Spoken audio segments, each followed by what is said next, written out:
Harimau mati meninggalkan belang.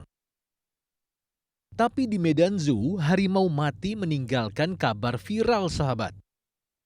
Ya, bagaimana tidak? Dalam kurun waktu 2 bulan, ada 3 ekor harimau mati di Taman Marga Satwa yang dikelola pemerintah Kota Medan ini. Ketiga satwa malang itu masing-masing bernama RH, Avatar, dan terakhir Nurhaliza yang mati di umur 9 tahun. Tanggal 6 November, tanggal berkisar tanggal 15 November, dan terakhir tanggal 31 November. Desember yang terakhir. Desember ya. Sinti ya, Bang? Di Nurhaliza. Nurhaliza. Ini karena sakit atau seperti apa ya, Pak? Sakit juga, tapi mau lebih sama PKSDA udah ditangani. Bahkan kini jumlah pengunjung Medan Zoo pun sangat jauh berkurang. Bahkan dibandingkan dengan sebelum dikelola Pemkot Medan, kondisi Medan Zoo jauh lebih terawat dan lebih lengkap pula ragam satwanya. Ya hewannya juga udah banyak yang nggak ada ya, udah nggak lengkap lagi gitu ya Bang ya. Jadi udah kayak mengurangi niat gitu. Kalau tahun berapa ya, tahun 2015 atau 2014 saya kemarin tuh masih lengkap semua, masih sehat-sehat lah ya. Kok sekarang kok kayak udah kayak gini. Sementara warganet pun mempertanyakan dan sangat menyayangkan pengelolaan Taman Marga Satwa yang seharusnya menjadi daya tarik lokal ini. Kini jumlah harimau yang tersisa di Medan Zoo tinggal 10 ekor, yang terdiri dari 4 harimau Sumatera dan 6 harimau Benggala. Dari Medan, Sumatera Utara, Wahyu Maulana, RTV.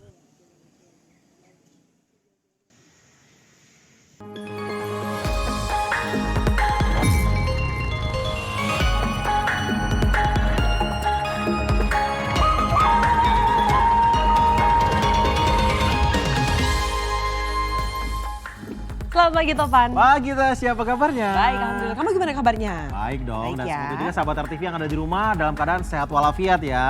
Iya, betul Tidak seperti sekali. tadi ada hewan di kebun binatang Medan yang Medan, ternyata ini dalam kondisinya tidak baik-baik saja. Tapi tidak hanya dari kebun binatang Medan, tentunya informasi lainnya yang juga menarik akan kami hadirkan ya di Lensa Indonesia Pagi. Langsung aja kalau gitu, ini dia Lensa Indonesia Pagi bersama saya Tasya Syarif. Dan saya Ahmad Topan.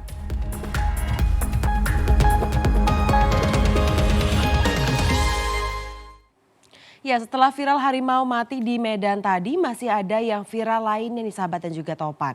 Ini tepatnya di kawasan Meruya, Jakarta Barat, di mana para pengguna jalan dikejutkan dengan berdirinya tenda hajatan di tengah jalan. Wah, kok bisa ya? Dan lantaran jam sibuk pagi hari, sejumlah pengendara yang tak sempat mencari jalan lain akhirnya memilih menerobos tempat acara dengan sepeda motor. Waduh, yuk kita lihat videonya.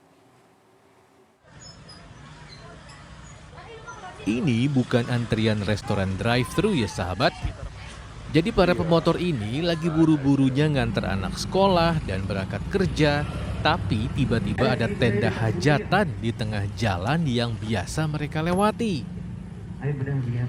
Lokasinya di kawasan Meruya Selatan, Kembangan, Jakarta Barat, di mana sang pemilik tenda sempat menutup jalan untuk acara pernikahan.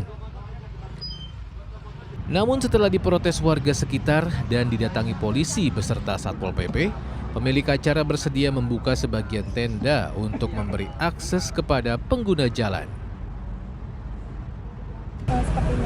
Ya untuk himbauan masyarakat khususnya Meruya Selatan, bila mana mau hajatan atau apa, silakan untuk minta surat izin ke Polsek Kembangan, namun demikian harus dokumen-dokumen maupun tempat harus disediakan dan jangan sampai mengganggu pengguna jalan, khususnya untuk di jalan. Ya, kejadian semacam ini hendaknya menjadi pembelajaran bagi masyarakat agar tidak menggunakan fasilitas publik untuk kegiatan pribadi, apalagi sampai mengganggu ketertiban umum.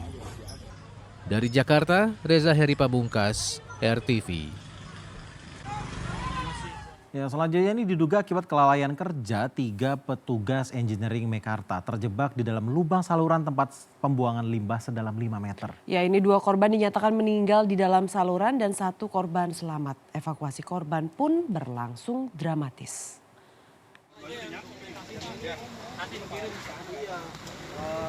Video ini menunjukkan sejumlah petugas pemadam kebakaran dari Kabupaten Bekasi tengah melakukan proses evakuasi terhadap 3 petugas engineering Mekarta yang terjebak dalam saluran pembuangan limbah milik Mekarta di Cikarang Selatan, Kabupaten Bekasi, Selasa malam. Setelah selama lebih kurang 2 jam, petugas damkar akhirnya berhasil mengangkat 3 korban dari dalam saluran pembuangan limbah. 1 orang selamat, sementara 2 orang lainnya meninggal dunia. Para korban tewas dibawa ke RSUD Kabupaten Bekasi untuk keperluan autopsi. Sementara itu, dari penyelidikan sementara pihak Polsek Cikarang Selatan pada Rabu siang, kejadian berawal saat korban pertama bernama Budi tengah turun untuk memperbaiki dan membersihkan saluran pembuangan limbah tersebut. Saudara Budi tidak terdengar, sehingga saudara Ici turun ke bawah untuk mencari menolong keberadaan saudara Daud, saudara Budi. Namun saudara Ici pun juga pada saat itu tidak sadarkan diri di bawah. Kemudian turunlah saudara korban ketiga ini, saudara Daud, yang saat ini di rumah sakit untuk menolong, tapi juga dia juga tidak sanggup untuk menolong keduanya, sehingga yang kedua korban awal Budi dan almarhum Ici ini tenggelam ke bawah STP, dan saudara Daud berhasil diselamatkan oleh rekan. Pihak Polsek Cikarang Selatan tengah menunggu pulihnya 1 korban selamat yang tengah dirawat di Rumah Sakit Siloam dan pengelola Mekarta untuk dimintai keterangan terkait ada atau tidaknya prosedur keselamatan yang dilakukan 3 pekerja Mekarta Nahas tersebut. Dari Bekasi, Jawa Barat, Hasim Adnan, RTV.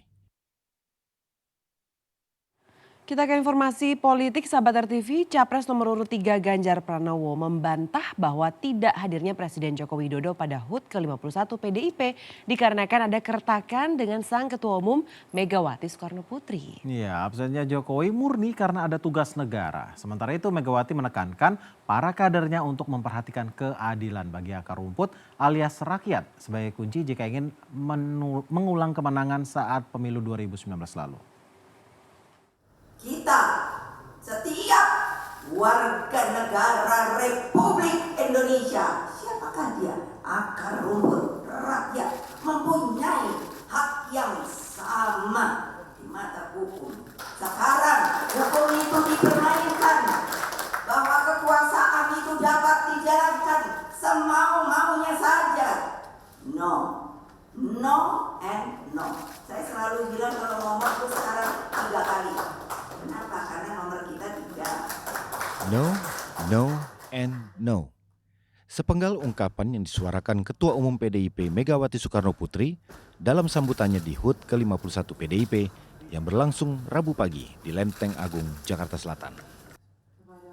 Absennya Presiden Joko Widodo di HUT PDIP kali ini diwakilkan Wakil Presiden Ma'ruf Amin.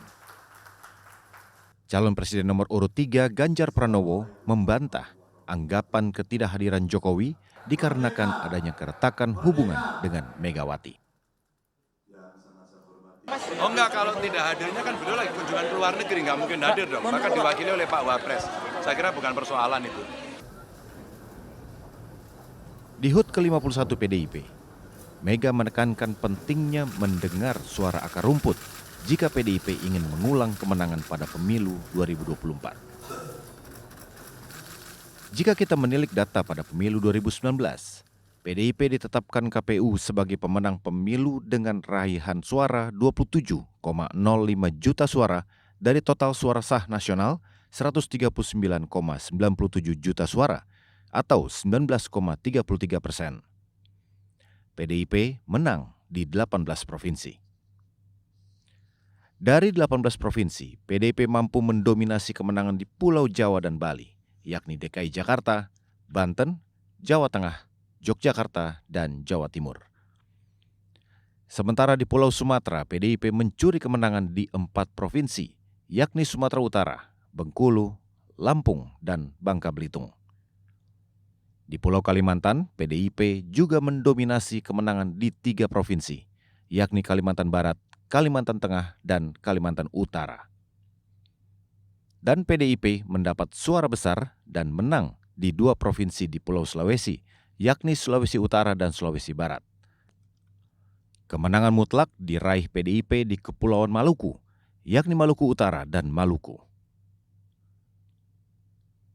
Lalu, akankah PDIP mampu mengulang kesuksesannya seperti di 2 pemilu sebelumnya? Dari Jakarta, Sekar Rarasati, Yusuf Stefanus, RTV.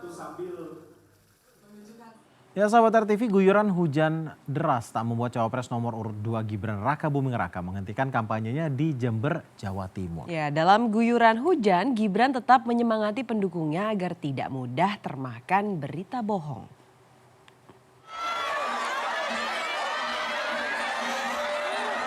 Calon Wakil Presiden nomor urut 2 Gibran Rakabuming Raka langsung dikerubungi emak-emak begitu masuk ke dalam Stadion Jember Sport Garden di Jember, Jawa Timur Rabu kemarin. Ribuan emak-emak dari berbagai kelompok pengajian ini sudah menunggu sejak siang untuk bersalaman maupun berfoto bersama. Tak lama setelah Gibran naik ke atas panggung, hujan deras pun mengguyur. Namun Gibran yang tak ingin mengecewakan pendukungnya tetap melanjutkan kampanye dan berpidato. Dalam pidatonya, ia meminta pendukungnya untuk bersatu dan tidak mudah termakan berita bohong.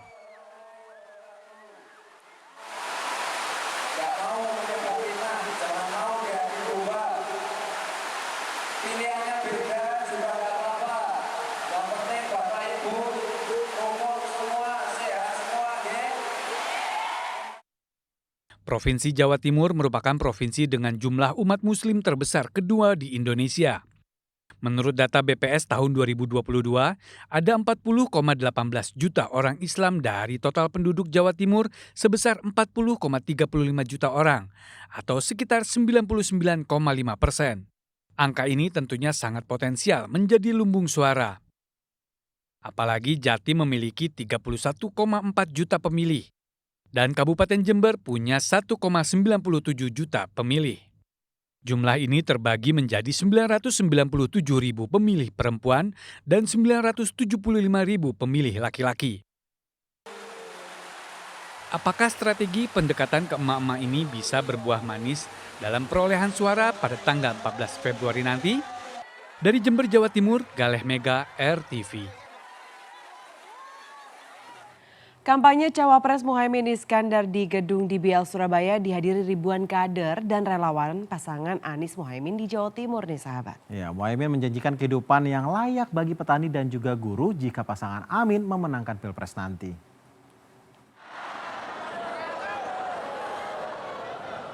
Ribuan simpatisan dan pendukung Capres-Cawapres nomor urut 1 Anies Baswedan Muhaimin Iskandar menghadiri acara konsolidasi kader dan relawan Amin di Gedung DBL Surabaya, Jawa Timur pada Rabu siang. Acara yang menjadi bagian kampanye Muhaimin Iskandar ini juga dihadiri mantan Wakil Presiden Yusuf Kala. Diakui Muhaimin, kehadiran Yusuf Kala dalam acara ini telah menambah energi untuk memenangkan pasangan Amin. Di hadapan ribuan pendukungnya, pria yang akrab disapa Caimin ini menjanjikan kehidupan yang layak bagi petani dan guru. Alhamdulillah, Mas Anies kita semua tahu, anak seorang guru, pendidik, dosen. Mas Anies juga anak seorang pejuang di bidang pendidikan. Saya juga sama, insya Allah kita punya tujuan yang sama. Pendidikan menjadi prioritas penting bagi kemajuan bangsa kita. Amin. Kemudian kita memimpin, biasanya insya Allah. Jawa Timur merupakan salah satu provinsi dengan jumlah DPT terbanyak di Indonesia. Berdasarkan data KPU, total DPT di provinsi ini mencapai 31,4 juta pemilih. 7% diantaranya merupakan pemilih dari Surabaya. Maka tak heran jika wilayah ini menjadi incaran para kandidat termasuk pasangan Anies Imin.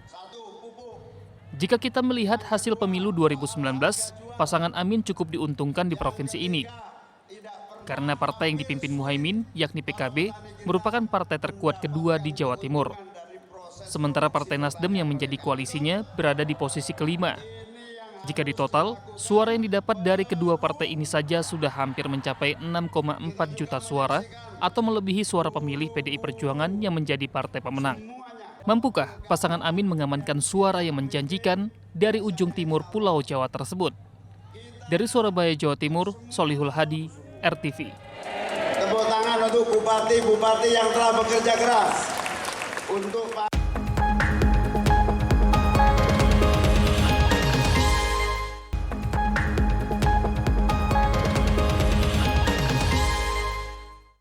Yuk, scan ulang siaran digital kamu. Caranya mudah. Hidupkan set-top box dengan remote-nya. Lalu nyalakan televisi kamu. Setelah itu di menu pengaturan, pilih sistem penerimaan siaran. Selanjutnya, masuk ke program tuning otomatis untuk mencari siaran digital. Dan tunggu sampai prosesnya selesai. Jika siaran digital belum ditemukan, coba ulangi langkah sebelumnya untuk proses scan ulang. Atau pilih manual scan dan masukkan kode UHF sesuai kota masing-masing. Ayo, scan ulang siaran digital kamu sekarang. Jika ada kendala siaran RTV, hubungi semua sosial media atau website RTV. Ya, informasi tadi menutup jumpa kita di Lensa Indonesia pagi hari ini. Terima kasih sahabat RTV sudah menyaksikan kami. Saya Tasya Syarif. Dan saya Ahmad Topan, mewakili segenap kru yang bertugas undur diri. Terima kasih atas perhatian kamu, selamat beraktivitas dan sampai jumpa.